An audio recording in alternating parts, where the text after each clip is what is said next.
महाराष्ट्र विधानसभा चुनाव में एक मुद्दा उठा है और वो है वोट जिहाद का। और बीजेपी ने पहले वोट जिहाद का आरोप लगाया है, अब उनके नेता ने खासकर किरीट सोमैया ने आरोप लगाया है कि अब वोट जिहाद के लिए फंडिंग भी हो रही है, यानी विदेशों से पैसे आ रहे हैं जो वोट के लिए इस्तेमाल किए जाएंगे वोट जिहाद के लिए। क्या है ये वोट जिहाद और क्या वाकई में फंडिंग हो रही है, ये जानने के लिए हम कुछ मुस्लिम समाज से जुड़े लोग हैं उनके पास आए हैं और इनसे यहाँ पर अभी बात करेंगे और समझने की कोशिश करेंगे कि आखिर वोट जिहाद है क्या। तो सर, सबसे पहले आपसे बात करता हूँ, क्या नाम है आपका, क्या करते थे? मेरा नाम है सलीम अलवारे। मैं अखबार में लिखता भी हूँ और मैं एक्टिविस्ट भी हूँ। मैं तो ये जो वोट जिहाद का आरोप लगा है, तो क्या वाकई में आप लोग वोट जिहाद कर रहे हैं? सबसे पहली बात तो मैं ये कहना चाहूँगा कि वोट जिहाद जैसी कोई टर्मिनोलॉजी एग्जिस्ट नहीं करती। तो जब कोई टर्मिनोलॉजी एग्जिस्ट ही नहीं करती तो अगर इस तरह का कोई आरोप लगे तो हम इसका पूरी तरह से खंडन करते हैं। हम आपसे बात करेंगे, लेकिन हम सबसे पहले इस जो टर्मिनोलॉजी इस्तेमाल वोट जिहाद जो कहा गया है उसका हम खंडन करते हैं कि जो लोग ये कह रहे हैं उनको इन लफ्ज़ों को वापस लेना चाहिए। कहीं तो होगा, बिना आग लगे चिंगारी उठे तो धुआं उठता नहीं है, तो कहीं तो शुरुआत हुई, शब्द आया और फिर ये आरोप लगा। साहब, इलेक्शन में ये सारी चीज़ें चलती रहती हैं। पिछले 10 सालों से संघ परिवार का और बीजेपी का ये रोना रहा है हमेशा से। उन्होंने मुसलमानों पर इल्ज़ामात लगाए हैं और हर बार हर चीज़ को जिहाद से जोड़ा है। आपका नाम? मेरा नाम शबाना है, सोशल एक्टिविस्ट हूँ और मैं स्लम में एजुकेशन को लेकर काम कर रही हूँ। सबसे पहले मैं इस टर्म को ही जो है बताना चाहूँगी कि जिहाद एक अरबिक वर्ड है जिसका मतलब होता है जिहद, यानी जद्दोजहद करना, संघर्ष करना। ठीक है, इंग्लिश में हम उसको बोलते हैं टू वर्क फॉर समथिंग। ठीक है, प्रयास करना। अब अगर आप कोई चीज़ के लिए प्रयास कर रहे हैं और इसको नेगेटिव प्रोपेगेंडा के हिसाब से अगर कोई पॉलिटिकल पार्टी इसको यूज़ करती है तो वो पॉलिटिकल पार्टी जो है वो प्रॉब्लम क्रिएट करना चाहती है, जैसे कि अभी इन्होंने बताया, कंसोलिडेट करना चाहती है अपना वोट बैंक। अब यहाँ पर अगर आप चुनाव का जब प्रक्रिया देखते हो तो क्या सिर्फ मुसलमान खड़ा होता है कैंडिडेट एज ए कैंडिडेट? यहाँ पे सभी लोग खड़े होते हैं और सभी लोग वोट करते हैं। जब सभी लोग वोट इसमें प्रक्रिया में आते हैं, चुनाव में आते हैं, एक दूसरे के खिलाफ कंपटीशन में उतरते हैं, तो ऐसे ही नारे जो है वो अपोजिशन पार्टी यूज़ करती है जिससे उनका वोट बैंक जो है वो तय हो सके।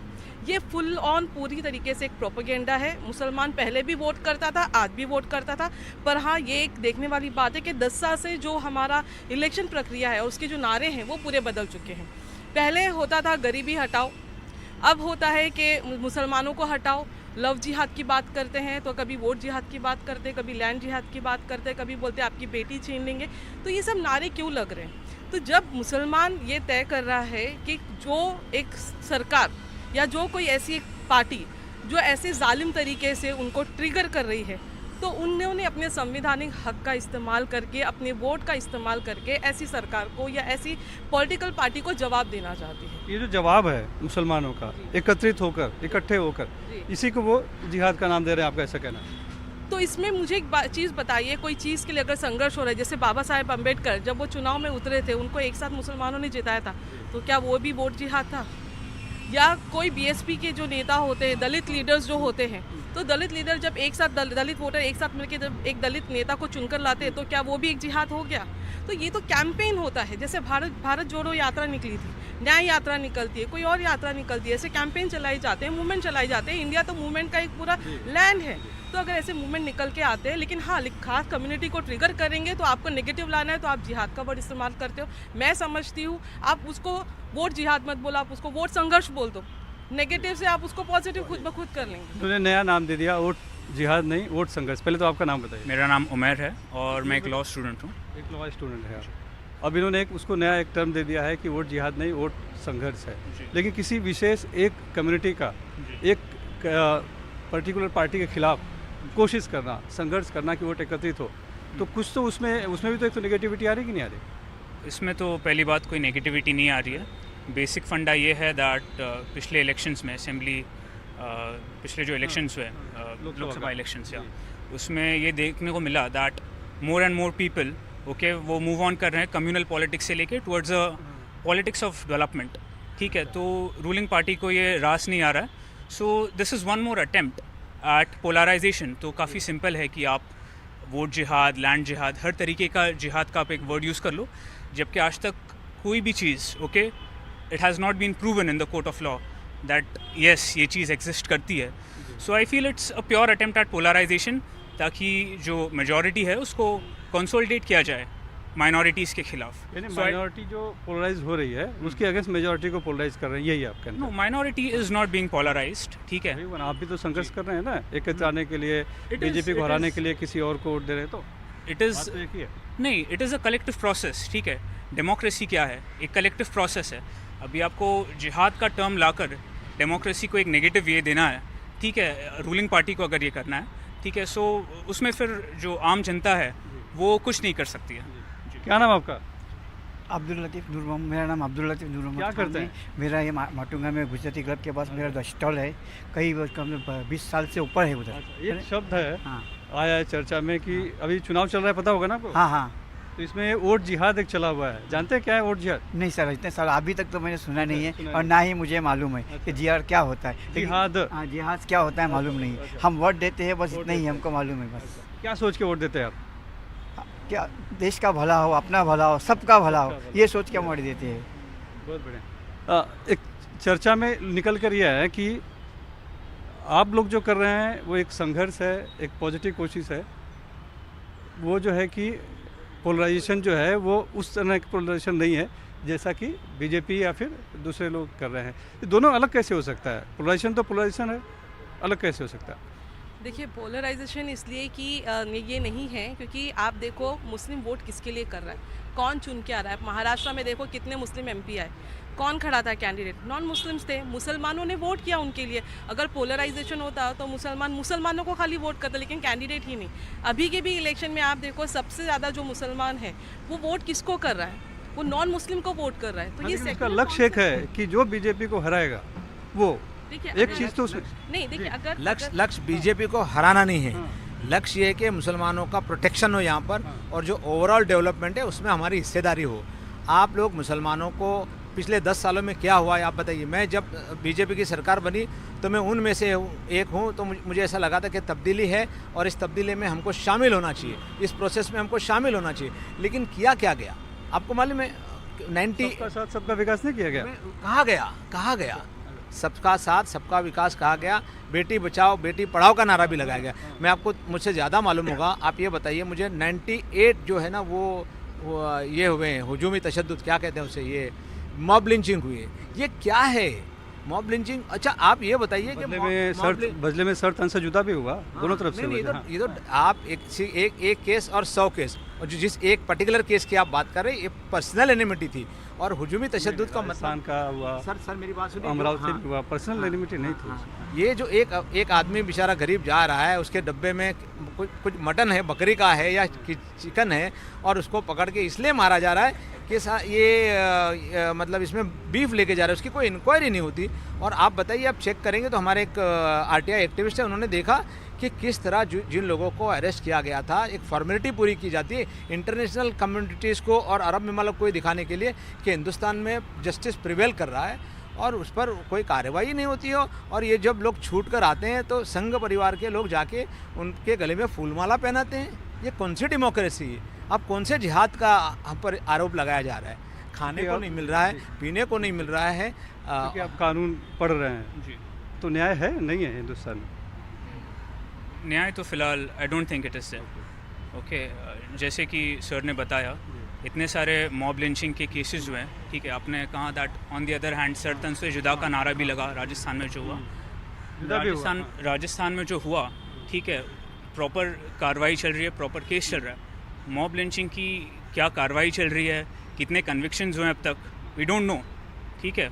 मतलब अब तक तो किसी में भी नहीं आया, न तो इस तरफ न तो उस तरफ जी। और लेकिन कार्रवाई क्या चल रही है वो सामने आना चाहिए। गुजरात स्टेट गवर्नमेंट है, ठीक है, वो बिल्किस बानो ओके के जो रेपिस्ट हैं उनको रिहा कर देती है।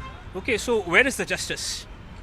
सवाल उठा कि न्याय कहाँ है? कहीं कहीं लग रहा है कि जो भरोसा था कि न्याय मिलना चाहिए वो शायद नहीं मिल रहा है। तो ये जो भरोसा टूट रहा है सिस्टम पर से, न्यायपालिका पर से, ये कहीं ना कहीं आप लोगों को उज्ज्वलित कर रहा है, एकत्रित कर रहा है या संघर्ष करने के लिए मजबूर कर रहा है? देखिए, ये तो इतिहास है, जब भी जालिम या कुछ ऐसी सरकारें आती है या ऐसा कोई इंसान सत्ते में आता है जो लालच से भरा होता है और पोलराइजेशन का खेल होता है, डिवाइड की पॉलिसी चलती है, तो हमने तो हिंदुस्तान ने ये प्रूव किया है पहले से कि जब अंग्रेज़ थे तभी उन्होंने आवाज़ उठाई। आज जब कोई ऐसी सरकार आती है, और ये एक खूबसूरती है हमारे देश की कि हमारे पास संविधानिक हक है सरकार को बदलने के लिए। आज लोग देख रहे हैं किस तरीके से मणिपुर जला, हमने देखा किस तरीके से रेप केसेस औरतों के खिलाफ जो है वो बहुत ज़्यादा हुआ, और भी बहुत सारी जैसे किसान हमारे मारे गए। तो ऐसी इतनी सारी चीज़ें इस पूरे 10 साल में हो गई जिसकी वजह से लोगों को ये समझ में आ रहा है सिर्फ मुसलमान एकत्रित नहीं हो रहा है, आज दलित भी एकत्रित हो रहा है, और दूसरे जो कम्युनिटी के लोग हैं वो भी आगे जुड़कर वो तो कह रहे हैं कि ये सब फेक नैरेटिव है, फेक नैरेटिव बना के संविधान खत्म कर रहे हैं करके आरोप लगाया गया, आरक्षण खत्म कर रहे हैं करके लगाया गया, फेक नैरेटिव किया गया, उसका असर हुआ कि लोग एकत्रित हो गए उनके खिलाफ। देखिए, आपने बोला जैसे कि अगर कोई बात होती है, कोई चिंगारी होती है तभी वो धुआं निकलता है। चिंगारी है सर, और बहुत बुरी तरीके से आग लगाई जा रही है, बहुत बुरी तरीके से दंगे भी निकल कर आ रहे हैं, जिस तरीके से मॉब लिंचिंग के केसेस बढ़े, जिस तरीके से ग्रुप हेट्रेड कम्युनिटीज़ के पहले यात्रा होती थी, इतनी सारी चीज़ें नहीं होती थी। आज आप देखो एक यात्रा होती है और इतनी सारे प्रॉब्लम्स शुरू हो जाते हैं। तो ये इस वक्त क्यों हो रहा है? ये ऐसा होता है कि जो पब्लिक रिप्रेजेंटेटिव होते हैं, जब वो एक मीडिया को लेकर या कोई ऐसे प्लेटफॉर्म से जहाँ से आप 1000 और लाखों लोगों से जुड़ते हो, तब जाकर हेट स्पीच करते हो, तो लोग जो है उसका रिएक्शन अपने एक्शन से देते हैं। वो किसी का घर तोड़ देते हैं, किसी को ट्रेन में मार देते हैं, तो किसी को कहीं और परेशान करते हैं। ईव टीजिंग भी इसी चक्कर में बहुत ज़्यादा बढ़ रही है। तो ये सारे केसेस जो हैं लोगों को एक कर रहा है। हम किसी पार्टी के अगेंस्ट में नहीं है। आज लगता है बीजेपी को मुसलमानों का वोट चाहिए, तो आप ठीक है, आप ऐसे नारे मत लगाइए, आप ऐसा प्रोपेगेंडा नहीं चलाइए। मुसलमान तो वोट करने के लिए बैठा है, एक अच्छा रिप्रेजेंटेटिव आएगा, हमने हमेशा वोट किया है, वो कांग्रेस की सरकार हो कोई और सरकार हो। योजनाओं में तो कहीं भेदभाव नहीं रहा, जो सरकारी योजना है उसका तो सभी लोग लाभ उठा रहे हैं, उसमें तो कहीं कुछ नहीं है। बिल्कुल नहीं, आपकी बात से मैं मुत्तफिक हूँ। सरकारी योजनाओं में कहीं कोई भेदभाव नहीं है। मैं आप एक बात और भी बताता हूँ, लाडली बहन आई, उसमें हमारी बहनों ने भी बहुत फ़ायदा लेने की कोशिश की, लेकिन बेसिक क्या होता है कि मेरा बच्चा सेफ़ रहे, मेरा शोहर सेफ़ रहे, मेरा बच्चा सुबह निकल के जा रहा है कॉलेज, वो शाम को वापस आए, मेरा शोहर काम पे जा रहा है सुबह, शाम को वापस आए। इनसिक्योरिटी जो है मुसलमानों में बहुत ज़्यादा है। मुसलमानों को तो हर चीज़ पे आपत्ति है। समान नागरिक कानून लाएंगे तो उस पर आपत्ति है, वक्फ बोर्ड पे थोड़ा सा संशोधन लाए तो उस पर आपत्ति है, कई चीज़ें, हर चीज़ में आपत्ति है। बोर्ड पे हम एनआरसी में भी आपत्ति है, सीए में भी आपत्ति है। एनआरसी में अगर मुसलमान विक्टिम होगा तो मुसलमान लड़ेगा, उन मुसलमानों के लिए मैं भी, हर चीज़ में विक्टिम क्यों हो जाता है? उसमें मैं भी खड़ा रहूंगा, लेकिन समान नागरिक कायदा उस पर डिस्कशन होना चाहिए। बातचीत, संविधान कहती है कि संविधान सबके लिए एक है, लेकिन जैसे उसमें कुछ बात आती है कि अपना हक मारा जाता है, पर्सनल लॉ में आता है, वैसे आप पिछले 50 साल में एक ही बार ऐसा हुआ है, जो शाह बनो का मामला था वो उसके अलावा कभी ऐसा कोई हुआ नहीं है। मैं आपको बताता हूँ, अभी थोड़ी देर पहले आपने जो बात कही, ये कॉन्स्टिट्यूशन की बात कही कि कॉन्स्टिट्यूशन को बदल रही है, बदलेगी बीजेपी, वो एक नैरेटिव हुआ। मैं आपको एक बात याद दिलाता हूँ, शायद आपके, मुझे मालूम नहीं कौन से चैनल पे आया था, एक कोई साहब हैं, उन्होंने बाकायदा एक नया कॉन्स्टिट्यूशन बनाया, इतनी मोटी कॉपी किताब बनाई, और हिंदुस्तान का नया कॉन्स्टिट्यूशन ऐसा होगा करके इन्होंने सोशल मीडिया पर रिलीज़ किया, जिसको लाखों नहीं करोड़ों लोगों ने वो किया। अगर बीजेपी की ऐसी नीयत नहीं है, अगर संघ परिवार की ऐसी नीयत नहीं है, तो उस आदमी को अरेस्ट करना चाहिए। लेकिन प्रधानमंत्री ने खुलेआम मंच पर से कहा था कि मैं कोई भी नहीं बदल सकता भारतीय संविधान को, मैं भी नहीं। उन्होंने कब कहा ये? जब उनको ये लगा कि जो संविधान बदलने की बात हो रही है, इसमें मुसलमान तो हमसे भाग ही रहा है, हमसे दलित भी भाग रहा है, हमसे ओबीसी, एससी, एसटी, तमाम जात बिरादरी के लोग वो हमसे भाग रहे हैं। तब उन्होंने कहा कि संविधान को नहीं बदलेंगे, संविधान को। अरे जब जिस शख्स ने संविधान को बदलने की बात की तो उसको तो पहले अरेस्ट करना चाहिए ना, उसने बाकायदा संविधान बनाया था। तो इस विधानसभा चुनाव में सरकार बदलने की तो बात है जी, बिल्कुल यही चल रहा है कि सबको सरकार बदलने की चाहत है। अब ये देखना होगा कि वोटर्स जो है वो किस तरीके से वोट करते हैं, क्या वो कम्युनल वोटिंग होगी, या वो लैंग्वेज को लेकर वोटिंग होगी, या वो एरिया को लेकर वोटिंग होगी, वो पॉलिटिकल पार्टी। एक तो पहली बात तो आज सबसे बड़ी विडंबना ये है कि असली पार्टी कौन सी है, वोटर इसी में फंस के रह गया है, निशान किसका क्या है। तो ये सारी चीज़ों के बीच में ये असेंबली इलेक्शन जो है बहुत ही बड़ा एक महा मेस है, जिसमें वोटर्स को ही नहीं समझ में आ रहा है। लेकिन अगर फिर भी अगर महाविकास आघाड़ी जो है या फिर जो भी पॉलिटिकल पार्टी है, वो सभी समाज को बराबरी को लेकर जो है बात करेगी और हेट स्पीचेस नहीं करेगी, डेवलपमेंट के मुद्दों पर लड़ेगी, तो वो पार्टी बिल्कुल जीतेगी। धन्यवाद। तो ये कोशिश थी जानने की कि वोट जिहाद है क्या, और वाकई में क्या वोट जिहाद है या नहीं है। तो आप खुद ही इनका बात आपने सुना है, खुद ही फैसला लीजिए कि क्या वाकई में वोट जिहाद हो रहा है या नहीं हो रहा है। मुंबई से कैमरामैन सुनील खंगरियाल के साथ सुनील सिंह, NDTV इंडिया।